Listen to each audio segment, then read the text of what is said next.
Assalamualaikum warahmatullahi wabarakatuh. Buat sahabat-sahabat di mana saja berada, tanpa terkecuali yang tidak bisa saya sebutkan satu persatu, khususnya sahabat-sahabat Ismail Dadang ataupun IDS Jalan-Jalan. Jadi hari ini saya ingin membuatkan video. Kebetulan ada pertanyaan sahabat-sahabat, dan sangat banyak sekali dipertanyakan sahabat-sahabat, khususnya yang katanya pemula atau ingin coba-coba merakit power tapi selalu gagal dan selalu gagal. Begitu dimasukkan tegangan, ada aja yang bermasalah untuk di bagian kitnya lah atau di bagian transistor. Jadi kali ini saya ingin membuatkan satu video untuk menjawab sekaligus pertanyaan sahabat-sahabat yang sudah banyak sekali masuk di kolom WA saya. Untuk itu kita ngopi dulu buat sahabat-sahabat biar semakin jos.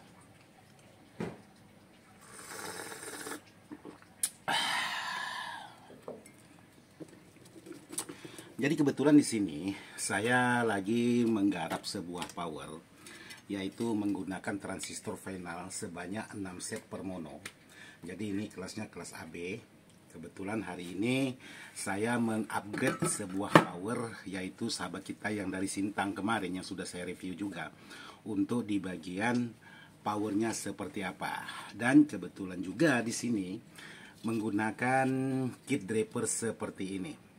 Jadi banyak sekali sahabat-sahabat menanyakan, Bang, saya merakit power selalu gagal di saat memasukkan tegangan itu langsung jebol. Kalau tidak kitnya yang hangus, transistornya pasti ada yang short. Dalam arti bukan hangus keseluruhannya, salah satu di bagian komponen di bagian kit ini ada yang hangus. Jadi sekarang saya ingin berbagi dengan sahabat-sahabat. Sekarang saya perdekat untuk di bagian kameranya.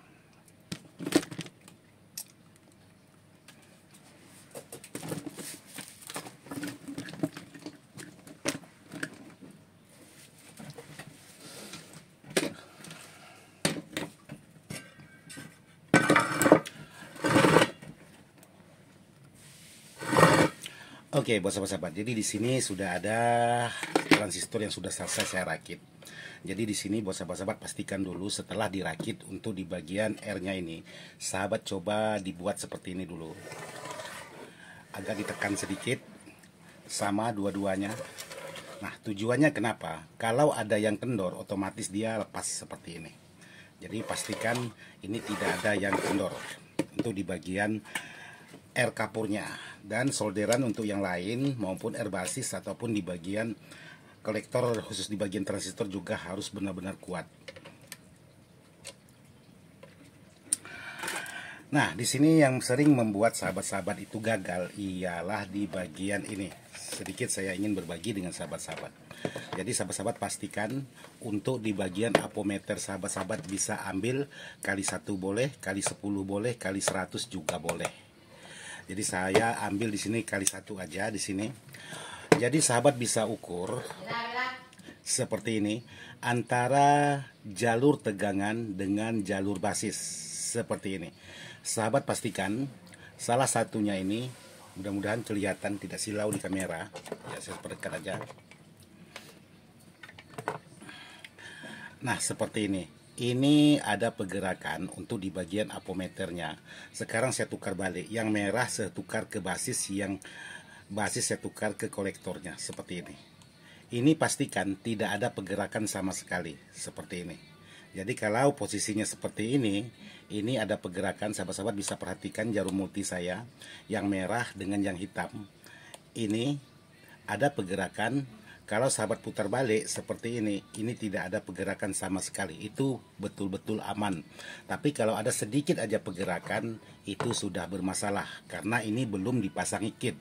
Tapi kalau sudah dipasangi kit, pasti ada pergerakan. Karena ini belum dipasangi kit, jadi jangan ada pergerakan sama sekali di saat sahabat ukur seperti ini. Jadi ini tidak ada pergerakan, ini ada pergerakan. Jadi seperti itu salah satunya. Demikian juga untuk yang satunya ini, pastikan ini ada pergerakan. Terus sahabat ukur lagi seperti ini, juga tidak ada pergerakan. Nah, seperti ini. Jadi kalau belum dipasangi kit, kalau ada pergerakan sedikit aja, itu sudah pasti ada masalah nanti di saat sahabat-sahabat memasukkan tegangan. Nah, seperti ini. Ini tidak ada gerakan, maksudnya ini ada gerakan, ini tidak ada gerakan. Jadi lebih mudahnya, yang pertama saya ukur seperti ini. Terus kop multinya saya tukar, tidak ada pergerakan. Saya tukar lagi di sini, tidak ada pergerakan. Sekarang saya tukar, ada pergerakan, ada pergerakan. Saya tukar lagi, tidak ada pergerakan, tidak ada pergerakan. Lanjut ke bagian antara basis dengan emitor atau jalur speaker. Ini seperti ini. Jadi sebelah ini ada pergerakan sedikit aja untuk di bagian apometer seperti ini. Tapi kalau sahabat putar balik seperti ini tidak ada pergerakan sama sekali. Ini usahakan tidak ada pergerakan. Demikian juga yang satunya ini. Nah, seperti ini. Terus sahabat ukur semua itu harus naik sebelah aja, jangan naik kiri kanan. Kalau dia naik kiri kanan itu sudah pasti ada masalah. Sekarang saya coba yang satunya lagi, yang ini dengan cara yang sama. Ada pergerakan, saya tukar putar, tidak ada pergerakan, tidak ada pergerakan. Saya putar lagi, tidak ada pergerakan, tidak ada pergerakan, ada pergerakan, ada pergerakan. Jadi sahabat-sahabat harus benar-benar pastikan untuk di bagian apometer sahabat-sahabat itu benar-benar aman. Jadi posisinya yang belum dipasangi kit itu harus diukur semua supaya tidak gagal di saat pemasangan. Kedua, untuk di bagian apometer, karena banyak sekali sahabat-sahabat ketipu oleh apometer. Contohnya seperti ini, kali satu saya ini sudah bermasalah. Jadi kalau saya pegang kopnya seperti ini, kiri kanan, apometer saya ini sudah ada pergerakan. Nah, seperti ini. Ini sudah bermasalah. Ini sudah bermasalah. Apalagi di kali satunya ini, di kali 10-nya juga sudah bermasalah. Nah, sekalian saya ingin menjawab sahabat-sahabat bagaimana mengatasi apometer yang sudah bermasalah seperti ini. Ini kalau sahabat ukur dengan adanya kit komponen ini semuanya pasti ada pergerakan. Kalau sudah sahabat pegang seperti ini kiri kanan, tapi di jarum multinya ada pergerakan, berarti multi sahabat-sahabat itu sudah error. Diusahakan jangan ada pergerakan untuk di bagian multi. Sekarang saya ingin berbagi dengan sahabat-sahabat. Kebetulan sahabat-sahabat juga ada menanyakan tentang masalah apometer.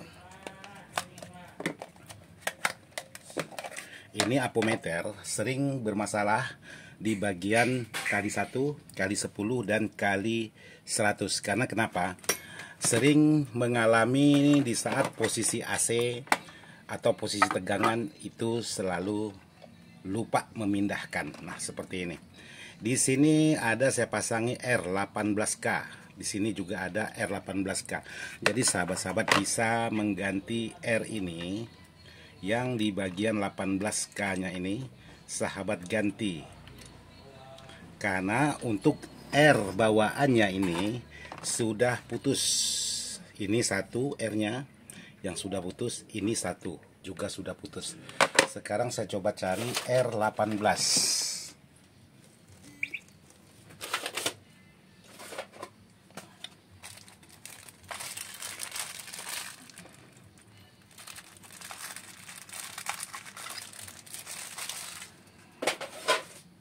Oh ya, mohon maaf salah, bukan 18K, 18 ohm. Nah, ini 18 ohm. Jadi tinggal sahabat ganti menggunakan R18 ohm untuk multi sahabat-sahabat yang sudah bermasalah. Karena ada sahabat-sahabat menanyakan, "Bang, kenapa multi saya apapun diukur itu selalu ada pergerakan?" Nah, itu multinya yang error, Pak Bos. Jadi Pak Bos bisa ganti untuk di bagian apometer sahabat, yaitu di bagian 1K dengan sampai 100K. Jadi seperti ini saya ganti untuk di bagian R-nya supaya multinya kembali normal. Ini permasalahan seperti ini disebabkan biasanya kelupaan memindahkan jarum ini. Posisinya ke bagian entah kali 1, entah kali 10, entah kali 100, tapi yang diukur tegangan. Jadi alhasilnya multinya yang bermasalah. Syukur-syukur kalau mengukur tegangan kecil, kalau mengukur tegangan besar, ya akibatnya ya seperti inilah akibat yang ditimbulkan oleh multi kalau sudah R-nya ada yang hangus. Itu kalau sahabat ukur di bagian apa saja, itu sudah pasti menimbulkan angka. Jadi tidak mutlak. Oke, jadi seperti ini. Ada 2 R karena di sini kelihatan sudah hangus untuk di bagian R-nya. Sekarang saya tutup.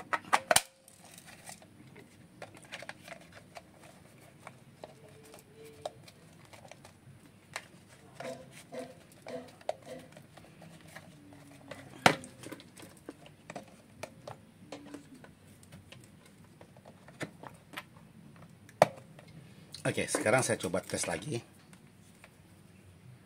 Nah, saya coba tes dikali 10. Dikali 1. Ini sudah tidak ada pergerakan. Sudah tidak ada pergerakan terkecuali disentuhkan. Oke, paskan dulu. 0 ohm. Oke. Nah, seperti ini. Sudah tidak ada pergerakan sama sekali untuk di bagian R yang sudah saya ganti. Nah, seperti ini. Jadi tidak ada pergerakan terkecuali kali 10 tidak saya ganti untuk di bagian R-nya. Kalau saya ganti ada 3R. Kalau kali 10-nya masih ada pergerakan seperti ini. Karena kenapa? Biasanya saya ukur, saya peruntukkan mengukur yang agak sedikit yang lebih besar. Nih seperti ini. Jadi buat sahabat-sahabat untuk multi juga harus hati-hati, jangan sampai keliru, jangan sampai ketipu oleh multi tester.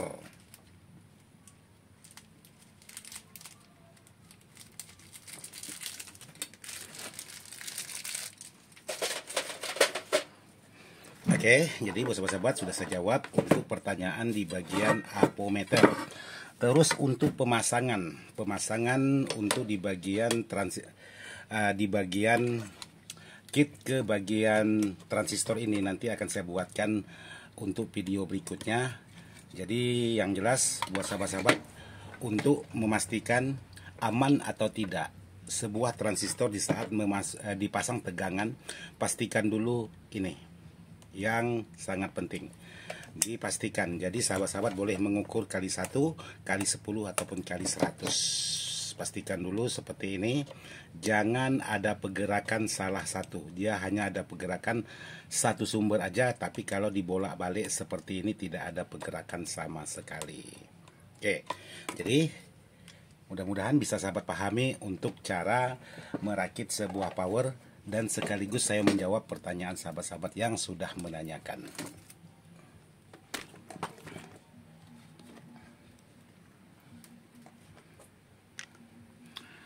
Oke, sahabat-sahabat, jadi seperti itu aja yang bisa saya sampaikan. Jadi kalau ada pertanyaan dari sahabat-sahabat tentang pemasangan kit ini nanti akan saya buatkan juga. Yang jelas hati-hati dengan apometer. Ini kadang-kadang pandai menipu kalau sudah bermasalah. Kedua, pastikan untuk di bagian transistor tidak ada terhubung salah satu. Untuk di bagian apometer bisa kita ukur dulu maksudnya. Jadi salah satu sumber aja yang ada menimbulkan angka. Jadi posisi satunya itu harus tidak menimbulkan angka. Jadi seperti itu untuk amannya mengecek sebuah apometer, mengecek sebuah transistor yang sudah dipasang. Jangan sampai capek-capek memasang transistor, begitu dipasukkan tegangan hasilnya bisa bermasalah. Jadi seperti itu aja untuk menjawab pertanyaan sahabat-sahabat yang sudah menanyakan. Yang pertama untuk amannya memasang sebuah transistor, dan pertanyaan yang kedua tentang apometer yang sudah bermasalah bisa dibetulkan atau tidak. Contohnya bisa. Oke, sekian dan terima kasih. Wassalamualaikum warahmatullahi wabarakatuh.